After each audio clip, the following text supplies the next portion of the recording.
Pendant presque un an, un enquêteur anonyme s'est infiltré dans les entrailles d'un centre d'appel frauduleux. Grâce à son habileté à accéder à leurs systèmes informatiques et caméras de sécurité, il a découvert le fonctionnement de chaque rouage de cette opération. Mais ce qui s'est produit le 7 mars 2024 fut un retournement inattendu. Tous les appareils du réseau se sont éteints soudainement, ne laissant qu'un seul ordinateur actif. Au fait, abonne-toi si tu ne veux pas te faire pirater. Maintenant, commençons. Avec la webcam du dernier appareil allumé, il a tenté de percer l'énigme. Les sons qui émanèrent de l'endroit étaient de troublants. Le froissement de rubans adhésifs, des pas précipités, des murmures tendus. Tout indiquait que quelque chose de monumental se déroulait entre ces murs. Les moniteurs étaient de débrancher et déplacés en urgence. Était-ce un simple déménagement ou le lieu était-il en train d'être démantelé pour des raisons plus graves? Les images évoquaient la possibilité d'une descente de police, mais il n'y avait aucune confirmation. L'incertitude le maintenait en alerte. Ce centre, situé à New Delhi, ne lui était pas inconnu. Il avait déjà documenté son mode de fonctionnement. Tout a commencé lorsqu'en avril 2023, il a trouvé un soi-disant numéro d'assistance technique de Microsoft. En simulant un problème avec son ordinateur, il a permis aux escrocs d'accéder à distance à son appareil.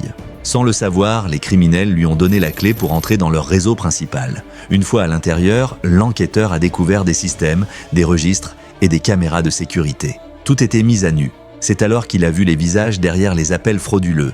Obtenir l'accès aux caméras n'a pas été facile. Après plusieurs tentatives infructueuses pour deviner les mots de passe, il a conçu un plan ingénieux, tromper un employé pour qu'il change les identifiants. Grâce à cela, il a pu observer en temps réel tout ce qui se passait à l'intérieur du centre. Les enregistrements ont révélé le mode opératoire des escrocs. Ils trompèrent leurs victimes, avec des discours conçus pour semer la peur et les manipuler émotionnellement. Ils promettaient des solutions qui n'arriveraient jamais, tout en récoltant des informations sensibles. Les données des victimes se retrouvaient dans des feuilles de calcul mal protégées, remplies d'informations personnelles. Elles étaient un trésor pour les escrocs, mais aussi une preuve irréfutable de l'ampleur de leurs crimes. L'enquêteur a découvert que ces opérations dépendaient largement des courtiers en données. Ces entreprises collectent et vendent des informations personnelles, alimentant ainsi le cycle de la fraude. C'était un commerce lucratif et pervers. Demander aux courtiers en données de supprimer vos informations est un processus fastidieux, conçu pour décourager les gens. Bien qu'ils y soient légalement obligés,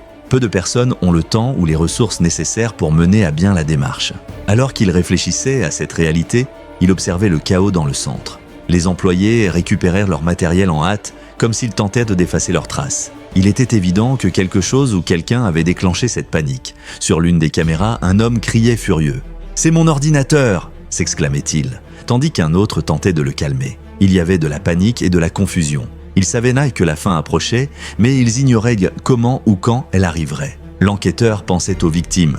Beaucoup étaient des personnes âgées, manipulées pour remettre leurs économies en échange de fausses promesses. Chaque enregistrement était un rappel de la froideur avec laquelle ces criminels opéraient. Mais les victimes n'étaient pas les seules à souffrir. Certains employés travaillaient là par nécessité, piégés dans un cycle d'exploitation économique. Pour beaucoup, ce centre était à la fois un salut et une condamnation. Le mystère de la déconnexion massive l'inquiétait. Était-ce un acte de sabotage interne, une intervention extérieure, ou peut-être un concurrent cherchant à faire tomber l'entreprise? Les hypothèses étaient infinies. Peut-être que quelqu'un à l'intérieur du centre avait divulgué des informations aux autorités, ou peut-être que les caméras montraient les derniers instants d'une opération consciente d'être surveillée. Ce qui était clair, c'est que le temps était compté. L'enquêteur savait qu'il devait agir vite avant que le centre ne disparaisse complètement. Chaque seconde comptait dans sa mission de découvrir la vérité. Depuis sa position, il voyait les escrocs essayer de sauver ce qu'ils pouvaient, bien que cela paraisse inutile.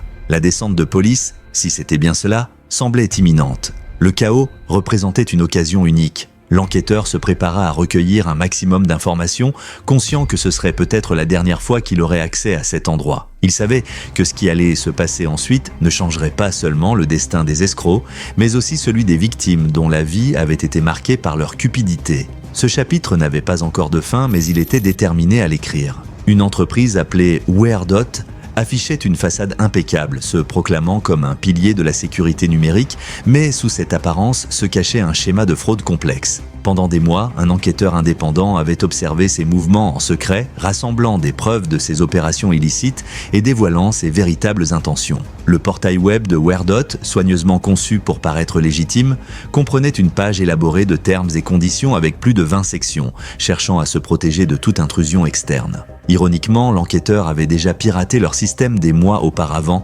contournant leurs restrictions avec astuce et patience. Le stratagème commençait par un appel téléphonique à des personnes sans méfiance, utilisant souvent des tactiques de peur pour les convaincre que leurs appareils étaient de compromis. Les agents, formés à la manipulation émotionnelle, assuraient aux victimes que seul l'achat de leur prétendu antivirus pouvait stopper les hackers imaginaires qui, selon eux, volèrent leurs données financières. Les prix de l'antivirus variaient. Bien qu'ils proposaient un plan de base à faible coût, les escrocs guidaient toujours les victimes vers les forfaits les plus chers, arguant qu'ils étaient plus efficaces. En réalité, ce qu'ils installaient sur les appareils des victimes n'était qu'une copie remaniée d'un autre logiciel légitime, modifié pour paraître exclusif. Le plus intriguant était la manière dont WearDot avait obtenu un certificat de validation étendu, un niveau d'authentification nécessitant des contrôles d'identité approfondis. Ce détail leur conférait une apparence de légitimité presque impénétrable. Mais l'enquêteur savait que cette façade ne durerait pas longtemps. En accédant aux systèmes internes de WearDot, il a découvert des données alarmantes. En seulement 8 mois, ils avaient escroqué plus de 150 victimes par semaine, accumulant un butin de plus de 500 000 $. Ces chiffres constituaient une preuve irréfutable de l'ampleur de leur opération. À l'intérieur de leur système, les escrocs célébraient leur succès avec un système de récompenses internes. L'écran du CRM affichait le meilleur agent du mois, un titre qui, en réalité, désignait le plus impitoyable d'entre eux. Chaque vente frauduleuse était comptabilisée, encouragée et célébrée, prouvant que la morale n'avait pas sa place en ces lieux. Pendant ce temps, l'enquêteur se demandait combien de temps encore il pourrait maintenir cette supercherie. Chaque jour qui passait signifiait plus de victimes, plus d'argent volé et plus de vies brisées. Mais cela représentait aussi une opportunité supplémentaire de rassembler des preuves et de les exposer au monde. Les appels téléphoniques enregistrés étaient un témoignage du calcul froid derrière l'escroquerie. Les voix des agents étaient de calme et persuasives, mais les réponses désespérées des victimes peignaient un tableau de vulnérabilité et de peur. C'étaient ces enregistrements qui poussaient l'enquêteur à poursuivre sa mission. Malgré leurs efforts pour paraître intouchables, le destin de WearDot ne tenait plus qu'à un fil. L'enquêteur, armé d'informations détaillées et de preuves accablantes, était prêt à passer à l'étape suivante. Ce qui allait se produire déterminerait si ce réseau d'escroquerie ferait enfin face aux conséquences de ses actes ou s'il continuerait à opérer dans l'ombre. Alors que l'enquête avançait, une nouvelle pièce du puzzle fit surface. Les escrocs utilisaient un système téléphonique sophistiqué basé sur des ordinateurs pour passer leurs appels. Il ne s'agissait pas de simples lignes téléphoniques, mais d'une technologie avancée permettant de surveiller chaque interaction. De l'autre côté de l'écran, il était possible d'observer non seulement qui ils appelaient, mais aussi les véritables identités des agents qui utilisaient de faux noms lors des conversations. Avec chaque appel, le schéma devenait évident. Les victimes, terrifiés par de prétendues menaces cybernétiques, cherchaient désespérément de l'aide. Les escrocs, sous couvert d'experts techniques, les guidaient avec des instructions détaillées, instillant la peur et gagnant leur confiance. L'un d'eux, avec un ton autoritaire, alla jusqu'à affirmer qu'une menace appelée Trojan Spyware avait déjà infecté l'ordinateur de la victime, un terme qui semblait avoir été inventé sur le moment. Cependant, le plus frappant était l'audace avec laquelle les agents se moquaient de ceux qui commençaient à douter.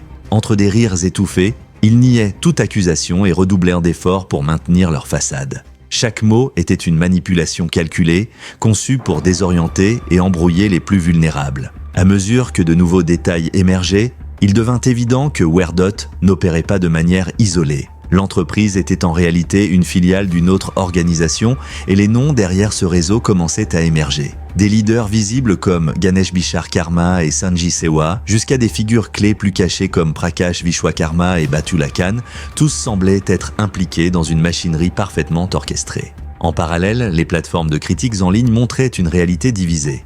Tandis que la plupart des avis sur des sites comme Trustpilot louaient les services de WearDot avec des scores parfaits. Les critiques négatives, bien que moins nombreuses, révélaient des expériences alarmantes. Les mots des victimes formaient un schéma, promesses non tenues, argent perdu et sentiment d'avoir été trahi. Les plaintes commencèrent à attirer l'attention des grandes entreprises technologiques. Microsoft, par exemple, fut informé en détail des activités frauduleuses de WearDot. Des preuves furent fournies, y compris des liens vers des sites falsifiés se faisant passer pour des services officiels. L'objectif était clair, couper la source de trafic des recherches de support technique et rediriger les victimes vers des canaux légitimes. Pendant ce temps, les mouvements des escrocs restaient sous surveillance.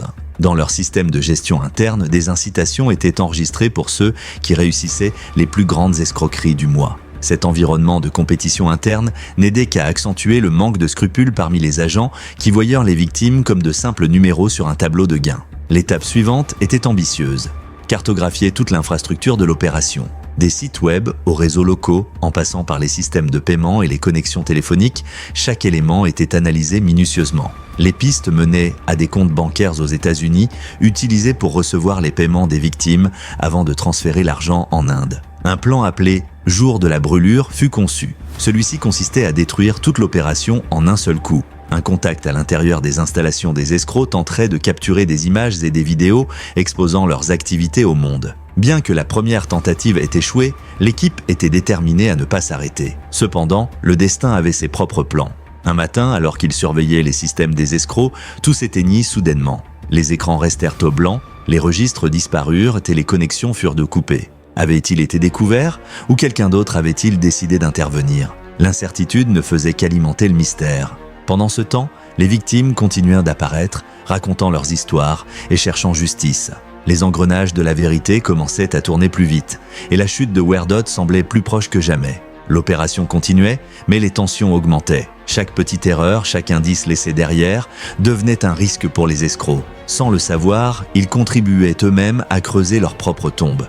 Depuis les ombres, les derniers pas pour démanteler complètement le réseau étaient détracés. L'équipe savait que ce ne serait pas facile, mais chaque avancée, aussi petite soit-elle, les rapprochait de l'objectif final. Pendant ce temps, les leaders de Werdot semblaient se fier à l'impunité. Leurs mouvements devenaient de plus en plus audacieux, comme s'ils ignoraient que leur temps était compté. Avec chaque révélation, le tableau devenait plus clair. La chute de Werdot n'était pas seulement une possibilité, c'était une inévitabilité. Il ne restait plus qu'à attendre le moment exact pour agir. Ce qui avait commencé comme une simple enquête était devenu une croisade. Chaque jour, de plus en plus de personnes rejoignaient l'effort, partageant des informations et contribuant à construire un dossier solide contre l'organisation. Les mots d'une victime résonnèrent fortement. « Ils ne m'ont pas seulement volé de l'argent, ils m'ont volé ma confiance ». C'était ce sentiment de trahison qui poussait tous les impliqués à ne pas abandonner. L'horloge continuait de tourner et chaque seconde qui passait rapprochait le dénouement.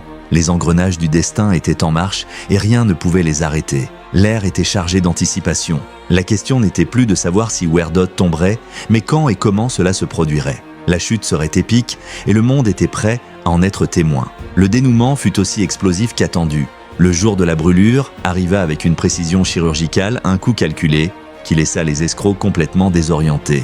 Pendant que l'équipe exécutait son plan, les systèmes de Werdot commencèrent à s'effondrer un par un. Les moniteurs dans la salle du centre d'appel clignotèrent, puis s'éteignirent, laissant les agents dans un chaos total. Le réseau local devint inutilisable et les systèmes téléphoniques, colonne vertébrale de l'opération, se turent pour toujours. Les escrocs, habitués à contrôler chaque détail, se retrouvèrent piégés dans leur propre toile de désespoir. Leur conversation devint frénétique alors qu'ils tentaient en vain de reprendre le contrôle. De l'autre côté du monde, l'équipe d'enquêteurs observait en temps réel comment la machinerie de l'escroquerie s'effondrait. Chaque clic, chaque erreur était un rappel que leur jour d'impunité était arrivé à leur fin. Le coup de grâce fut une transmission inattendue sur tous les écrans du centre d'appel.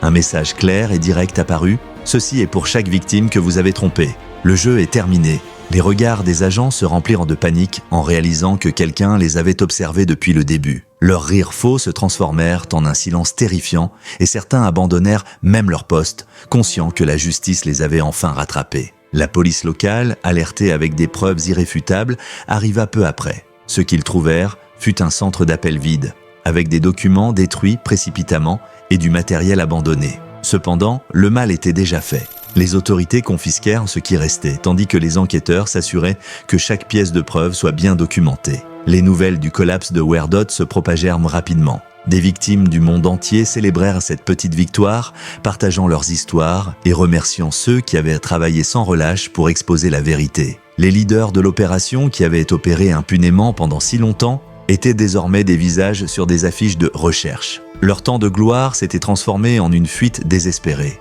Le monde regarda avec étonnement comment un réseau aussi complexe fut démantelé avec détermination et ingéniosité. Ce n'était pas seulement une fin, c'était un commencement, un signe que, même dans les ombres les plus profondes, il y a toujours ceux qui luttent pour la justice. L'héritage de cette opération résonnerait pendant des années, rappelant à chaque escroc que, tôt ou tard, la vérité trouve toujours son chemin.